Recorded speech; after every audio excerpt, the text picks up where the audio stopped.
Terima kasih atas kesempatannya. Kami dari kelompok 6 akan menjelaskan tentang bab 8 tentang beradaptasi organisasi pada pasar saat ini. Saya sendiri akan menjelaskan tentang struktur organisasi terdiri dari pembagian kerja, tugas tim, menetapkan tanggung jawab atau otoritas, akuntabilitas, mendirikan prosedur, dan menguasai sumber daya. Yang dimaksud dengan pembagian kerja dimisalkan seperti bagian produksi, bagian jasa, dan bagian gudang, dan lain-lainnya. Tugas tim akan sangat penting bagi perusahaan karena akan mempercepat waktu kita atau mempersingkat waktu kerja kita dan mendapatkan hasil yang lebih baik lagi. Saya juga akan menjelaskan tentang prinsip organisasi FAYOL terdiri dari kesatuan komando, hierarki otoritas, pembagian kerja subordinasi, kepentingan individu dengan kepentingan umum, otoritas, tingkat sentralisasi, saluran komunikasi yang jelas, ekuitas, urutan, dan expert the corps. Yang dimaksud dengan hierarki otoritas adalah bentuk dari kekuasaan yang ada pada suatu posisi atau kantor. Tingkat sentralisasi pun dimaksudkan dengan memusatkan seluruh wewenang atas segala urusan yang menyangkut pemerintah pada tingkat pusat. Ekuitas sendiri adalah modal atau kekayaan suatu perusahaan yang telah dikurangi semua kewajibannya. Dan selanjutnya akan dilanjutkan oleh rekan saya. Kesempatannya, di sini saya akan menjelaskan yang prinsip organisasi Weber. Prinsip organisasi Weber itu sendiri terbagi menjadi 4 macam, yaitu yang pertama deskripsi pekerjaan, yang kedua aturan menulis, yang ketiga peraturan, prosedur dan kebijakan, dan yang keempat promosi berdasarkan kualifikasi. Yang pertama yaitu saya akan menjelaskan yang deskripsi pekerjaan. Deskripsi pekerjaan itu sendiri yaitu pengertiannya seperangkat tugas dan tanggung jawab yang dijabarkan dalam kegiatan pekerjaan. Sedangkan kalau peraturan itu sendiri dibuat oleh pihak wewenang yang harus ditaati dan dilaksanakan oleh setiap orang agar terciptanya lingkungan yang teratur dan semua orang pasti merasa nyaman dengan adanya peraturan yang dibuat oleh pihak wewenang tersebut. Dan saya selanjutnya sentralisasi tidak delegasi. Yang pertama yaitu keuntungannya. Yang pertama yaitu kendali atas manajemen yang lebih besar. Itu maksudnya di situ karyawan itu atasan itu mempunyai karyawan dan di situ terdapat keuntungan dan kekurangannya. Keuntungannya sendiri yaitu dapat membantu proses penjualan barangnya dia itu secara maksimal, dan kerugiannya itu sendiri produsennya harus menggaji para karyawannya. Yang kedua lebih efisien, itu maksudnya mudah dijangkau, tempatnya itu mudah dijangkau oleh konsumen dan barangnya juga mudah didapat dan mudah dipasarkan ke konsumen. Yang ketiga sistem distribusi sederhana, itu maksudnya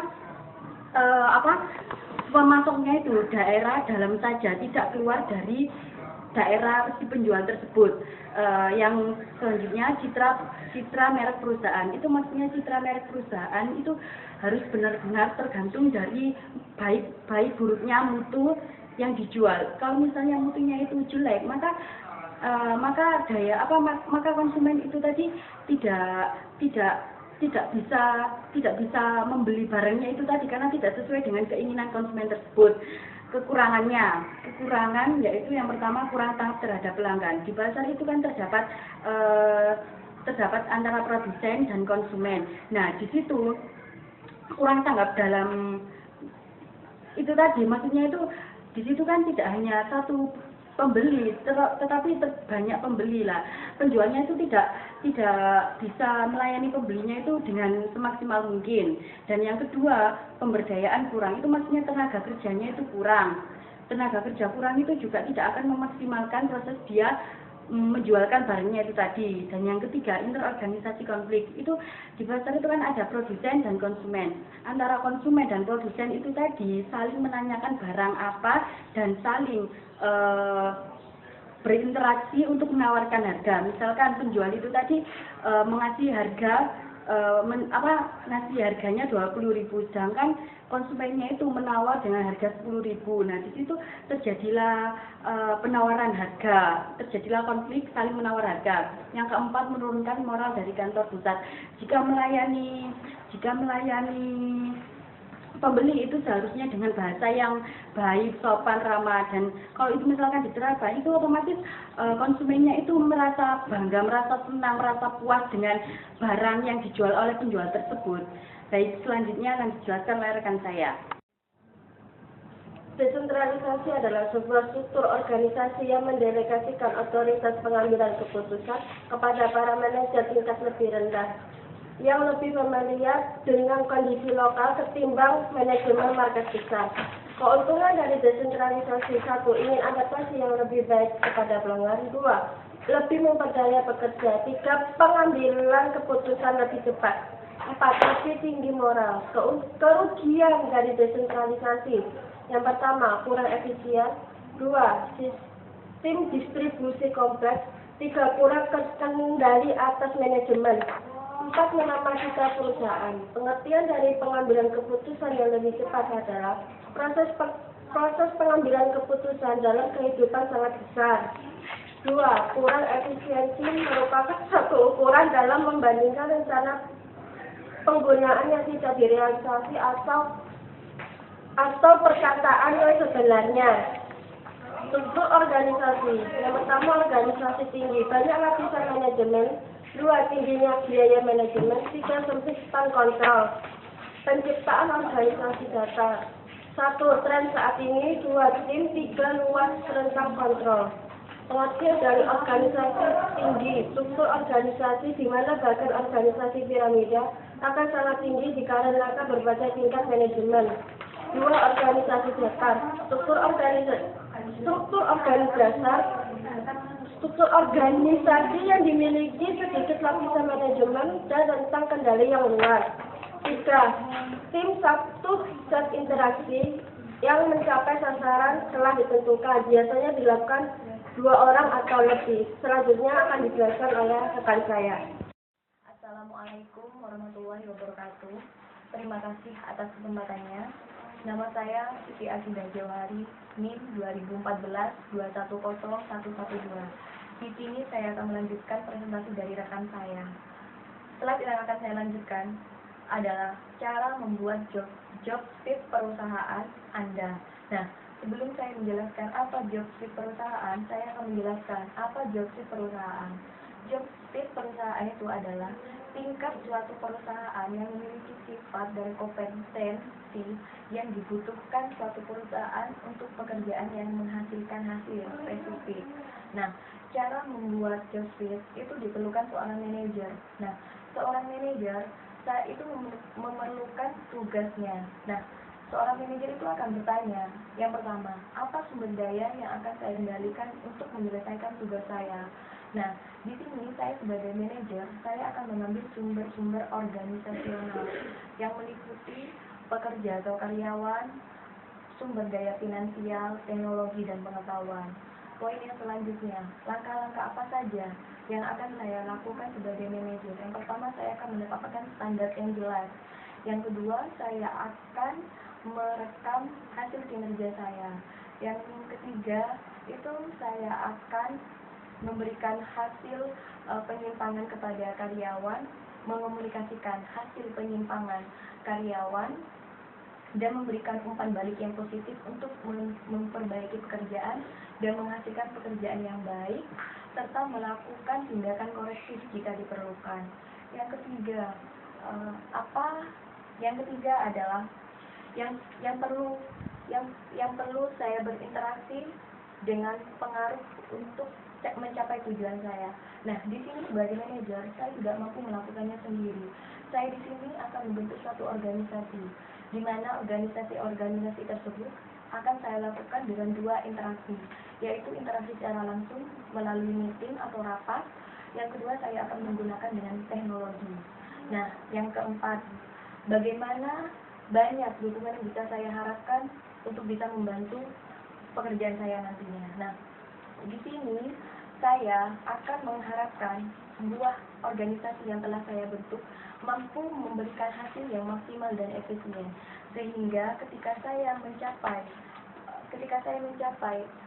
menjangkau orang lain untuk mencoba produk saya nantinya, itu organisasi yang saya buat mampu memberikan hasil yang maksimal dan efisien. Nah, yang selanjutnya saya akan menjelaskan cara membuat job street perusahaan. Part 2 of 2. Nah, di sini terdapat 4 dasar tentang pekerjaan. Yang pertama, tentang kendali. Nah, tentang kendali adalah atau span of control itu adalah jumlah bawahan yang melaporkan kepada atasan. Rentang ini merupakan satu faktor yang mempengaruhi bentuk dan tingginya suatu struktur organisasi. Nah, yang kedua, rentang akuntabilitas, yaitu kewajiban-kewajiban individu-individu atau atasan-atasan yang dipercayakan untuk mengelola sumber daya. Yang ketiga, rentang pengaruh. Nah, kewajiban atas seluruh bawahan mampu mengendalikan pengaruh yang di sekitar agar tidak merusak struktur organisasi. Yang keempat, rentang dukungan. Nah, jumlah suatu bentuk penghargaan, perhatian atau pengertian atau suatu penghargaan yang diberikan secara individu atau kelompok. Nah, slide selanjutnya saya akan mempresentasikan tentang rentang kontrol sempit. Nah, terdapat keuntungan dan kerugiannya. Nah, rentang kontrol mendapat keuntungan seperti lebih banyak kontrol atas manajemen. Nah, di sini pekerjaan yang menggunakan rentang kontrol itu terdapat atasan, yaitu manajemen yang mampu mengontrol kinerja kita. Nah, yang kedua, lebih memungkinkan untuk kemajuan. Nah, dengan adanya manajemen, suatu pekerjaan yang kita tekuni itu mampu berjalan dengan baik dan mencapai suatu kemajuan. Nah, juga terdapat spesialisasi yang lebih besar. Nah, dengan menggunakan pekerjaan tentang kontrol, itu kita akan mendapatkan hasil yang lebih spesial dan lebih besar. Nah, yang terakhir lebih dapat pengawasan. Nah, suatu pekerjaan kita itu yang menggunakan rentang kontrol itu di sini suatu manajemen atau organisasi lainnya itu mendapat pengawasan. Nah, sehingga pekerjaan akan berjalan dengan baik dan mampu menghasilkan hasil yang maksimal dan efisien. Nah, sedangkan kerugiannya, pemberdayaan yang kurang. Nah, sebelumnya saya akan menjelaskan apa itu pemberdayaan. Pemberdayaan itu adalah karyawan otoritas yang ditanggungjawabkan mampu merespon dengan cepat permintaan pelanggan. Nah, jika pemberdayaan kurang, berarti karyawan otoritas kita tidak mampu merespon dengan cepat permintaan pelanggan, dan itu akan menimbulkan kerugian. Yang kedua, otomatis itu akan menimbulkan biaya yang lebih besar. Nah, kenapa membutuhkan biaya lebih tinggi? Sebab kalau kita tidak mempunyai pelanggan, cenderung pekerjaan yang kita sudah tekuni itu akan terasa percuma dan tidak menghasilkan hasil apapun. Nah, pasti membutuhkan biaya lebih besar untuk memperbaikinya kembali. Nah, yang ketiga, tertundanya pengambilan keputusan. Dalam suatu perusahaan, jika kita selalu menunda-nunda keputusan, itu akan membuat kerugian tersendiri. Nah, yang terakhir, kurang tanggap terhadap pelanggan. Jadi, dalam suatu pekerjaan, jika kita tidak menanggapi pelanggan dengan baik, itu akan menimbulkan kerugian. Sebab pelanggan itu adalah raja, jadi kepuasan pelanggan lebih diutamakan. Nah, jika dalam suatu pekerjaan tidak mampu menanggapi tanggapan terhadap suatu pelanggan, itu akan mengambilkan kerugian tersebut dalam jika kita tidak mampu menghasilkan tanggapan terhadap pelanggan, itu membuat pekerjaan kita tidak maksimal dan tidak efisien, sehingga pekerjaan kita itu akan menimbulkan kerugian. Sekian, terima kasih atas presentasi yang saya jelaskan. Selanjutnya presentasi selanjutnya akan dilanjutkan oleh rekan saya. Wassalamualaikum warahmatullahi wabarakatuh. Terima kasih atas kesempatannya. Di sini saya akan menjelaskan departementalisasi fungsi, keuntungan dan kerugian. Keuntungan yang pertama, pengembangan keterampilan. Yang kedua, ekonomi skala. Yang ketiga, koordinasi yang baik. Yang dimaksud dengan pengembangan keterampilan, karyawan akan mengembangkan ide bagus untuk menampilkan ide tersebut untuk memajukan perusahaannya. Kerugiannya, yang pertama, kurangnya komunikasi. Karyawan mengidentifikasi departemen, menuntut lambat menanggapi eksternal, sempit spesialisasi atau grouping. Yang dimaksud kurangnya komunikasi. Apabila perusahaan tersebut kurang komunikasi, maka dalam pemasaran produknya akan mengalami kegagalan. Nah, yang selanjutnya, departementalisasi sendiri dibagi menjadi 5. Yang pertama adalah departementalisasi berdasarkan pelanggan. Perusahaan akan melakukan pembagian penjualan produk berdasarkan pelanggan, biasanya tua, muda, anak-anak, remaja laki-laki, remaja perempuan. Contohnya adalah Rexona. Nah, itu kan dibagi menjadi remaja laki-laki dan remaja perempuan. Itu akan lebih tepat sasaran dan efisien. Yang kedua, departementalisasi berdasarkan produk. Perusahaan akan mengelompokkan departemen sesuai dengan kelompok produk yang dihasilkan. Seperti barang, departemen akan fokus mengurusi produksi produk barang, sedangkan jasa, departemen akan fokus mengurusi produk jasa. Yang ketiga adalah departementalisasi berdasarkan proses. Departemen akan menggolongkan produk sesuai dengan prosesnya. Yang seperti contoh perusahaan mebel, itu kan ada divisi kayu mentah, pembuatan kursi, pengecatan, dan lain-lain. Yang keempat adalah departementalisasi berdasarkan geografi. Departemen akan memasarkan produknya sesuai dengan lokasi, seperti Jawa, Bali, Sulawesi, Kalimantan, dan lain-lain. Yang terakhir adalah departementalisasi berdasarkan fungsi. Departemen akan menggolongkan sesuai dengan aktivitas perusahaan dan dalam menjalankan bisnisnya. Contoh, departemen produk, departemen pemasaran, departemen penjualan, dan lain-lain. Terima kasih. Selanjutnya akan dilanjutkan oleh rekan saya. Assalamualaikum warahmatullahi wabarakatuh. Nama saya Eliza Mirzabiatul Mufidah, NIM 2014-210122. Di sini saya akan melanjutkan presentasi dari teman saya. Saya akan menjelaskan tentang garis organisasi, baris atau staf organisasi. Yang dimaksud garis organisasi adalah organisasi yang memiliki dua jalur arah langsung untuk tanggung jawab, otoritas, dan komunikasi yang berjalan dari atas ke bawah organisasi dengan semua orang yang melapor kepada satu supervisor. Nah, di sini garis organisasi itu ada keuntungan dan kerugian. Keuntungannya adalah otoritas yang jelas dan tanggung jawab, mudah untuk memahami, satu supervisor per karyawan. Di sini saya akan menjelaskan tentang otoritas yang jelas dan tanggung jawab. Maksudnya itu mempunyai kekuasaan yang jelas dan bertanggung jawab yang menjalankan tugasnya. Sedangkan kerugiannya adalah tidak fleksibel, beberapa spesialis untuk saran, garis panjang komunikasi, sulit untuk menangani keputusan yang kompleks. Di sini saya akan menjelaskan tentang tidak fleksibel. Maksudnya tidak fleksibel adalah berbelit-belit, suka membelit-belitkan suatu masalah. Selanjutnya adalah baris atau staf organisasi. Garis di sini ada dua, garis personil dan staf personil. Garis personil adalah bagian dari rantai komando yang bertanggung jawab secara langsung menerapkan tujuan organisasionalisme, yaitu mempunyai kewenangan formal membuat keputusan kebijakan.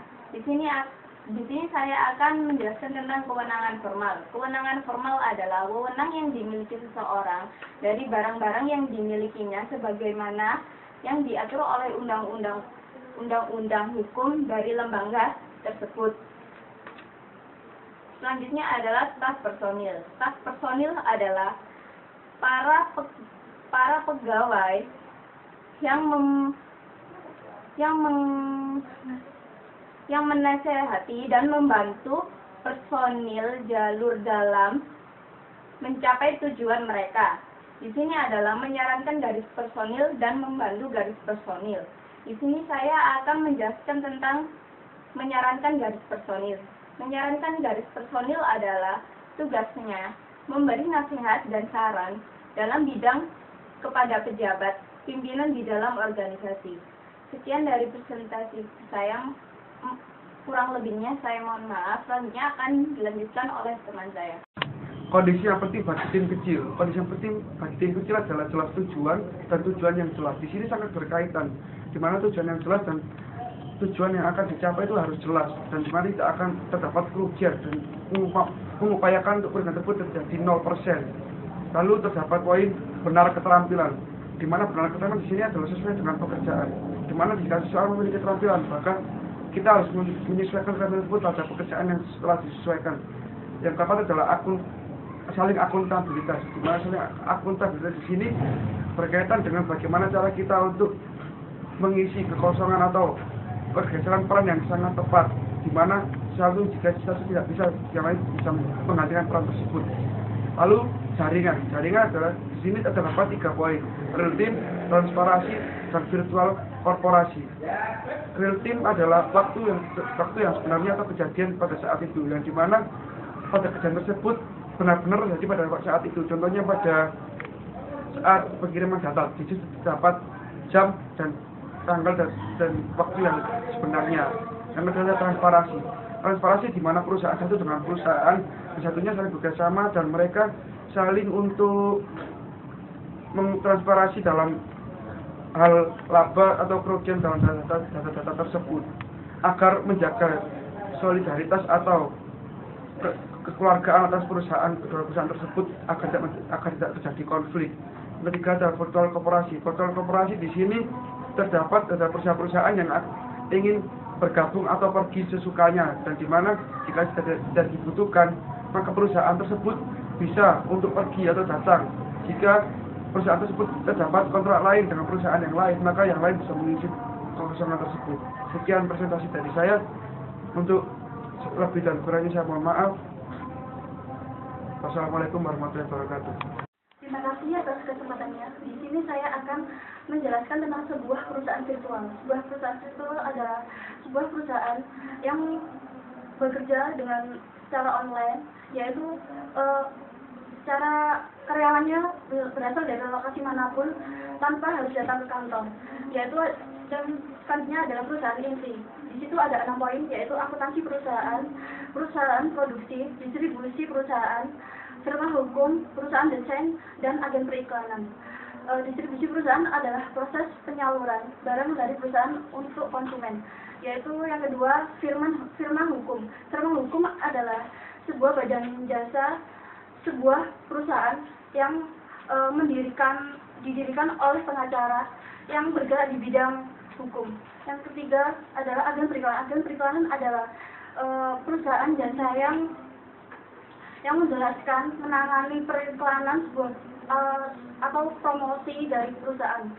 Yang selanjutnya adalah manfaat dan masalah kesehatan outsourcing. Yang pertama adalah menyediakan staf cukup untuk operasikan fasilitas. Yang kedua, penghematan biaya. Saya di sini menjelaskan 1 poin, yaitu penghematan biaya. Penghematan biaya adalah maksudnya di sini itu untuk menyediakan layanan dengan tingkat biaya yang lebih rendah dibandingkan ditangani sendiri oleh perusahaan. Yang kedua adalah masalah kesehatan outsourcing, yaitu moral bahwa karyawan, kewajiban, haruskah pasien harus diinformasikan, dan kerahasiaan dan keamanan. Di sini saya menjelaskan kerahasiaan dan keamanan, yaitu jika Anda memiliki gaji, catatan medis, atau informasi lainnya yang akan dikirim kepada perusahaan, ada risiko bahwa kerahasiaan dapat mempengaruhi. Yang selanjutnya adalah diteruskan oleh rekan saya. Terima kasih atas kesempatannya. Saya di sini akan menjelaskan tentang lapisan otoritas. Yang pertama adalah manajer atas. Manajer atas adalah seorang yang bertanggung jawab atas pengaruh yang ditimbulkan dari keputusan manajemen keseluruhan dari organisasi. Dan yang kedua adalah manajer tengah, seorang yang harus memiliki keahlian interpersonal, artinya keahlian komunikasi dan bekerjasama dengan orang lain. Dan yang terakhir, supervisor, seorang yang menyelia atau mempunyai wewenang untuk memberi arahan kepada bawahannya. Dan selanjutnya adalah adaptasi perubahan. Yang pertama, restrukturasi. Pemberdayaan adalah memperbaiki dengan cara memperbesar atau memperkecil struktur perusahaan. Dan yang kedua, berfokus pada pelanggan. Ketiga, menciptakan relasi perubahan budaya organisasi. Dan yang terakhir, organisasi informal, kumpulan dari 2 orang atau lebih terlibat dalam suatu aktivitas serta tujuan bersama yang tidak disadari. Dan selanjutnya akan dijelaskan oleh rekan saya. Terima kasih atas kesempatannya. Struktur organisasi terbalik dibagi menjadi 3 tahap, yaitu pekerjaan garis, depan diberdayakan, staf dukungan, atas MGMT. Contoh norma kelompok informal ada 4 poin. 1. Melakukan pekerjaan Anda, namun tidak menghasilkan lebih dari seluruh kelompok. 2. Jangan memberitahu off-warna lelucon atau menggunakan propan bahasa anggota grup. Yang ketiga, mendengarkan bos dan menggunakan atau keahlian tetapi tidak terpercaya pada dirinya. 4. Setiap orang adalah untuk membersihkan atau diselenggarakannya pada workstation. Sekarang saya akan menjelaskan contoh lebih dari kelompok informal. Dibagi menjadi 4 poin, yaitu 1. Pernah sisi dengan manajer dalam sengketa yang melibatkan anggota kelompok. 2. Menghormati atau bantuan anggota kelompok sesama Anda dalam pekerjaan. 3. Mengkritik organisasi hanya antara kelompok anggota, pernah antara orang asing. 4. Minum dilakukan dari pekerjaan, tidak pernah di tempat kerja.